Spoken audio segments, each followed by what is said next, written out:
6 August 1945, সময়টা সকাল। জাপানি হিরোশিমা শহরে গরমের আবহাওয়া চলছে। প্রত্যেক দিনের মতো সবাই সবার কাজে ব্যস্ত ছিল। ছোট বাচ্চারা চলছিল স্কুলের পথে। ঠিক এই সময়ে এক আমেরিকান প্লেন আকাশে উঠছিল। ঠিক সকাল 8টা 30 মিনিটে প্লেন থেকে কিছু একটা পড়ছিল। সেটা জানার আগেই সবকিছুই শেষ।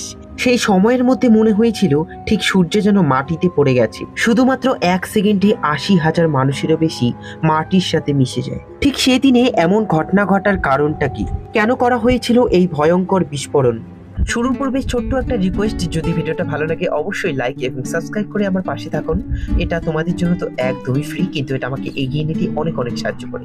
জাপানে হিরোশিমা ও নাগাসাকি শহরের উপর বোমা ও হামলা দ্বিতীয় বিশ্বযুদ্ধ শেষ হওয়ার পর 7 দশক অতিক্রম হয়ে গেছে। জাপানে দুটি শহরের মাত্র 3 দিনের ব্যবধানে পারমাণবিক বোমার হামলার শিকার হতে হলেও পারমাণবিক বোমার ভয়াবহতা ও সেই ভয়াবহ পরিণতি এড়িয়ে যাওয়ার লক্ষ্য বিশ্বজুড়ে জনমত সৃষ্টি ও প্রচারের বেলায় হিরোশিমা নাম সবচেয়ে বেশি।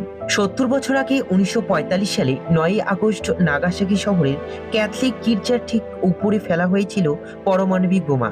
সেই দিনে 70,000-এরও বেশি নাগরিকের প্রাণ হারায় এবং দীর্ঘমেয়াদী সময়ে নিহতদের সংখ্যা দাঁড়িয়েছিল আরো অনেক বেশি। আর সেখান থেকে প্রাণে বেঁচে যাওয়া অনেকেই দীর্ঘকাল ধরে সইতে হয়েছে নানান রকম শারীরিক ও সামাজিক প্রতিকূলতা। এমনকি আজও অবধি সেটার প্রভাব রয়েই আছে। তবে মার্কিন যুক্তরাষ্ট্র কেন জাপানেই পারমাণবিক বোমা ছুড়েছে? যুক্তরাষ্ট্রের সিদ্ধান্তের পিছনে বেশ কয়েকটি কারণ অবদান রেখেছিল।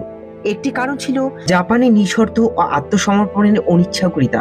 জাপান তাদের সম্রাটকে ধরে রাখতে এবং তাদের নিজস্ব যুদ্ধ বিচার পরিচালনা করতে চেয়েছিল এবং মার্কিন বাহিনীরা দখলে থাকতে চায়নি। তবে মার্কিন যুক্তরাষ্ট্র নিঃশর্ত ও আত্মসমর্পণ চেয়েছিল, যার ফলে যুদ্ধ অব্যাহত ছিল। 1945 সালে 9 থেকে 10ই মার্চ টোকিওতে বোমা হামলার মতো একাধিক ও অগ্নিনিপাত ও অভিযানের পর জাপানের আত্মসমর্পণ করতে অস্বীকার জানায়।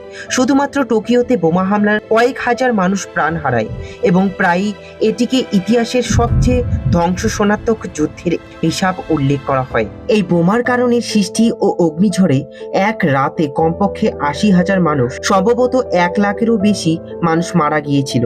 প্রায় 10 লক্ষ মানুষ গৃহহীন হয়ে পড়েছিল। ক্রমবর্ধমানভাবে মনে হচ্ছিল মার্কিন যুক্তরাষ্ট্রে স্থলীয় আক্রমণ ও আত্মসমর্পণ করতে হবে, যা অনেক আমেরিকানদের জীবন কেড়ে নিতে পারে। পরবর্তীতে পারমাণবিক বোমা প্রশান্ত মহাসাগরীয় অঞ্চলে যুদ্ধ দ্রুত শেষ করার জন্য একটি হাতিয়ার হিসেবে কাজ করেছিল। সোভিয়েত ইউনিয়ন জাপানের বিরুদ্ধে যুদ্ধ ঘোষণা করে। এটি সম্ভবত মার্কিন প্রেসিডেন্ট হ্যারি ট্রুম্যান কেবল জাপানের আত্মসমর্পণের বাধ্য করার জন্য নয়, বরং আমেরিকান সামরিক শক্তির প্রদর্শন করে সোভিয়েতদের জাপান থেকে দূরে রাখার জন্য নাগাসাকিতে পারমাণবিক বোমা ফেলার নির্দেশ দিয়েছিলেন। দুই পরশক্তির মধ্যে অবিশ্বাস এবং প্রতিদ্বন্দ্বিতা তৈরি হয়েছিল, যা শেষ পর্যন্ত শীতল যুদ্ধে পরিণত হয়েছিল।